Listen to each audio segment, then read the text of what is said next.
Imagine you're making a horror movie.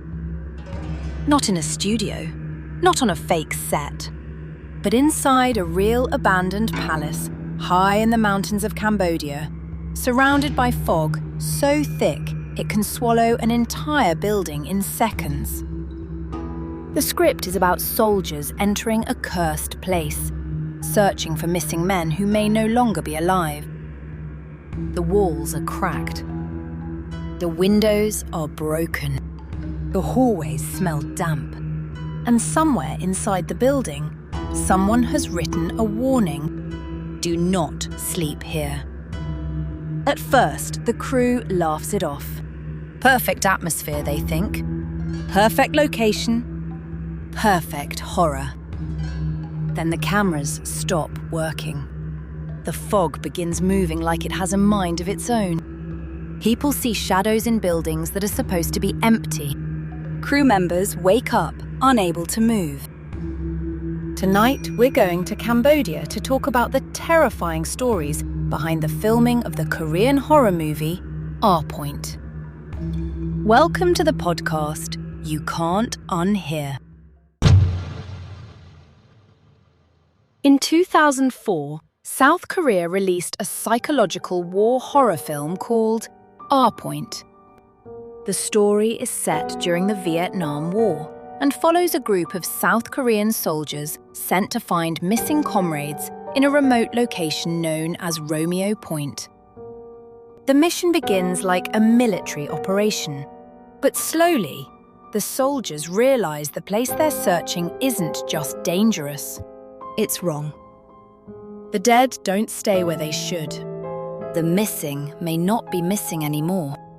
And one by one, the men begin to lose their grip on reality. Point became a cult favourite because it didn't rely only on jump scares. It built dread. The kind that moves slowly, like fog coming through an open window. And a huge part of that atmosphere came from the filming location, Bokor Hill Station in Cambodia, especially the old Bokor Palace Hotel. Most of the movie was shot in Cambodia, and Bokor Hill Station plays a prominent role in the film's visuals. The old palace and surrounding colonial ruins had already become famous among travellers, filmmakers, and urban explorers long before luxury redevelopment changed the area. But to understand why this location feels so heavy, we need to go back long before the Korean film crew arrived. Bokor Hill Station sits on Bokor Mountain, above Kampot, in southern Cambodia.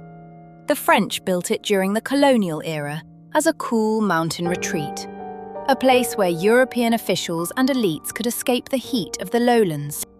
A little European world in the clouds. There was a hotel, a church, a post office, administrative buildings, roads climbing through dense jungle toward the summit. On paper, it sounded like paradise. In reality, the mountain demanded a horrific price. Historical and travel accounts frequently repeat that around 900 workers died during the construction of the road and resort area in the 1920s, although exact figures are debated and difficult to verify. The broader history is clear. Cambodian labourers were forced to build a colonial retreat under brutal conditions, cutting through jungle and mountain so wealthy foreigners could relax above the heat. The Bokor Palace Hotel opened in 1925, a grand building sitting alone in the mist. From the outside, it was beautiful. Red stone, high walls, large windows looking out over the mountains and sea. But if the stories about the construction deaths are true, then the hotel was never just a hotel. It was a monument built on exhaustion, sickness, and bodies that never got to leave the mountain. Then history kept returning to Bokor. When the French colonial period weakened, the hill station was abandoned and damaged during conflict. Later, the hotel reopened and a casino was added, turning the old retreat into a place where people came to chase luck. Accounts of Bokor's history describe repeated abandonment, conflict, and eventual redevelopment, with the palace later restored as Le Bokor Palace. And if you've listened to enough stories on this podcast, you already know what gambling does to haunted places. Locals and travellers repeated stories of gamblers who lost everything and made tragic decisions near the cliffs and abandoned buildings. Whether every story is documented or not, the atmosphere around Bokor changed. And then Cambodia itself entered one of the darkest chapters in modern history. During the Khmer Rouge era in the 1970s, Cambodia was devastated by mass killing, forced labour, starvation, and political terror. Bokor Mountain and its buildings were connected to conflict and military occupation in that period, and later accounts describe the area as scarred by war and abandonment. So by the time the Point crew arrived in early 2004, Bokor Palace was not an empty building. It had this long history. To the film crew, it looked perfect.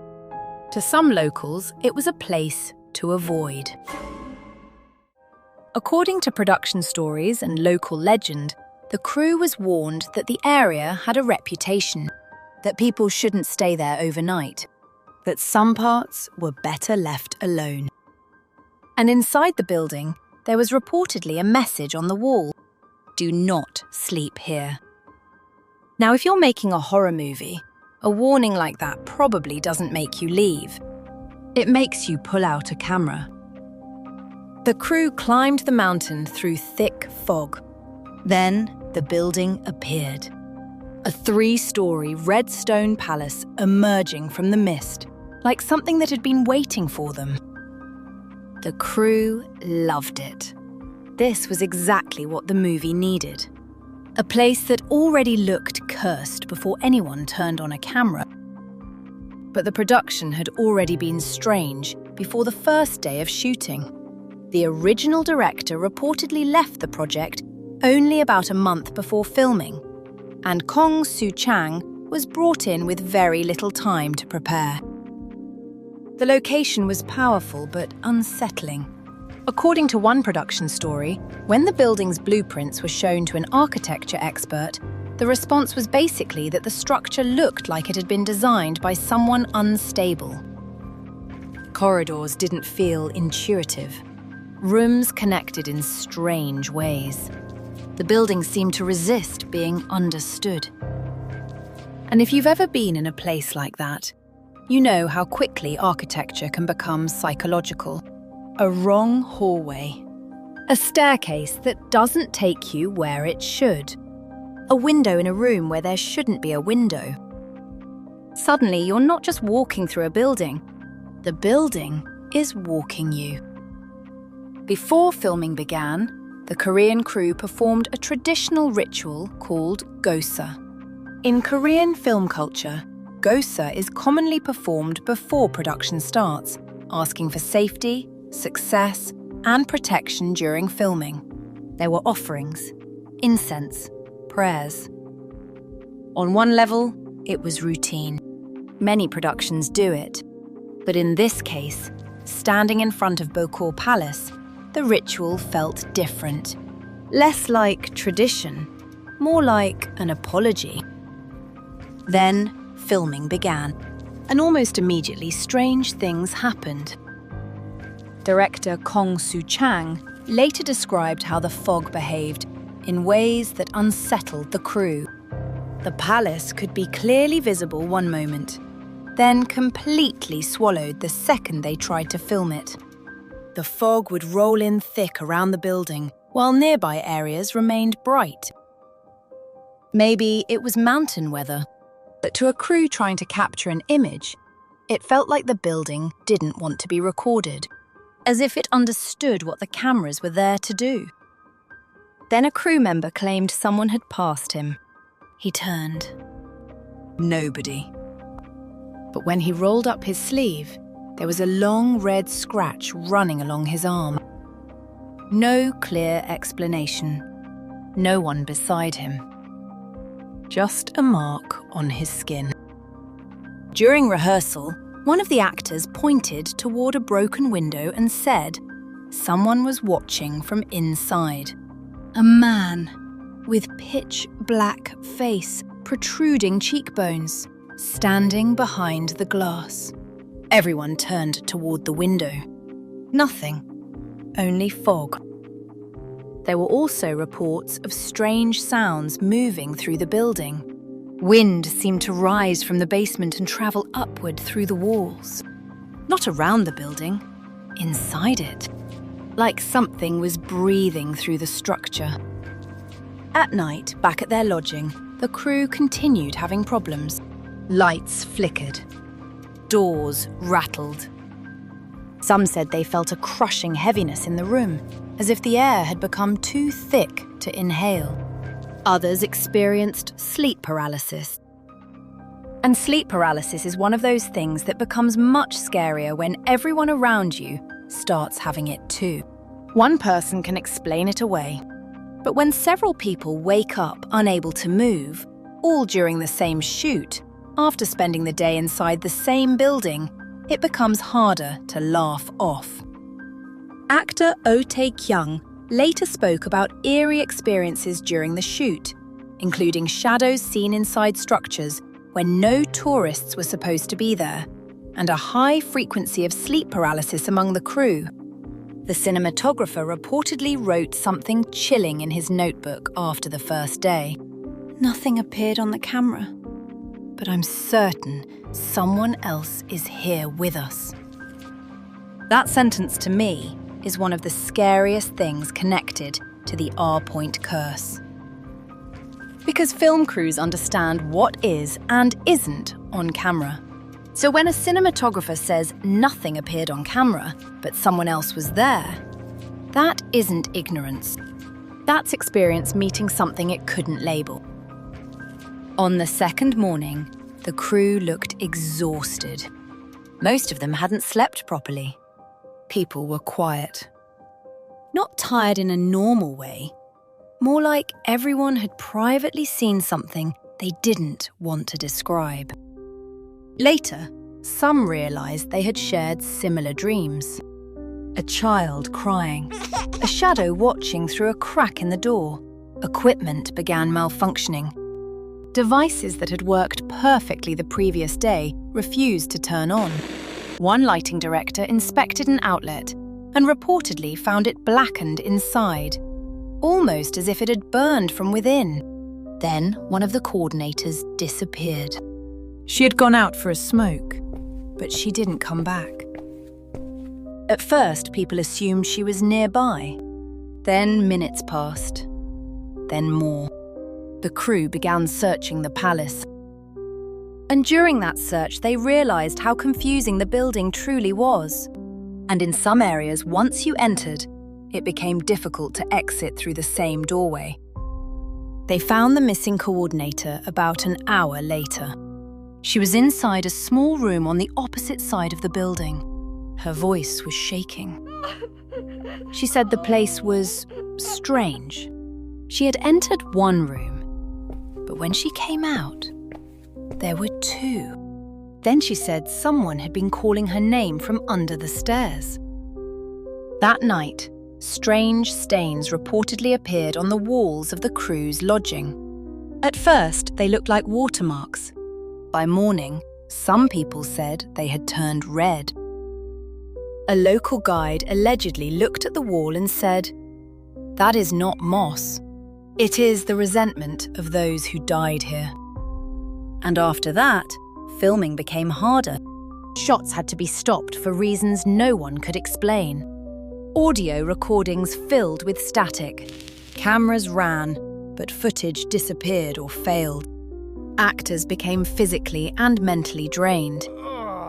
Lee Sun-kyun, who appeared in the film, later revisited the area many years later and remembered the shoot with dread, saying that during the 100 days of filming, he felt so overwhelmed that he only wanted to go home. And going home seemed possible only if you died.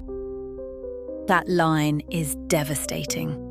Not because it sounds like a ghost story, because it sounds like what happens when a location gets inside your head. When Our Point was released, it became known as one of South Korea's most effective psychological horror films.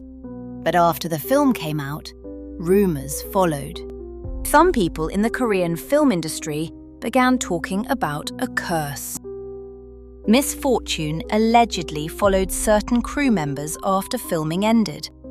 Stories circulated about accidents, deaths, and tragedies connected loosely to people involved with the production or the area. Then, 3 years after the film premiered, tragedy struck near Bokor. In June 2007, a PMT air flight carrying 22 people, including South Korean tourists, crashed in the mountains of Cambodia during bad weather. All 22 people on board died. The official investigation focused on aviation factors, but because the crash occurred near the region associated with Bokor and Our Point, rumors quickly connected the tragedy to the filming location. Today, the old Bokor Palace is not the same ruined shell it was in 2004. The building has been renovated and restored as Le Bokor Palace, reopening as a luxury hotel after years of redevelopment. Clean windows, painted walls, polished floors, and hotel service have replaced much of the abandoned atmosphere that made it so famous among urban explorers and filmmakers. But renovation does something strange to haunted places. You can paint the walls white, replace the windows. But if people already believe something happened there, the building doesn't become normal overnight. It becomes a beautiful hotel with a shadow underneath. Some guests and visitors still say the halls feel wrong late at night. They describe footsteps when corridors are empty, voices in the wind, the strange feeling of being watched from behind. That's what Bokor Palace feels in this story. Not a place with one ghost, not a simple curse. It's a mountain layered with suffering. Colonial ambition, forced labour, war, desperation. Thank you for listening. Until next time, stay curious, stay safe, and I'll see you on the next episode of the podcast You Can't Unhear.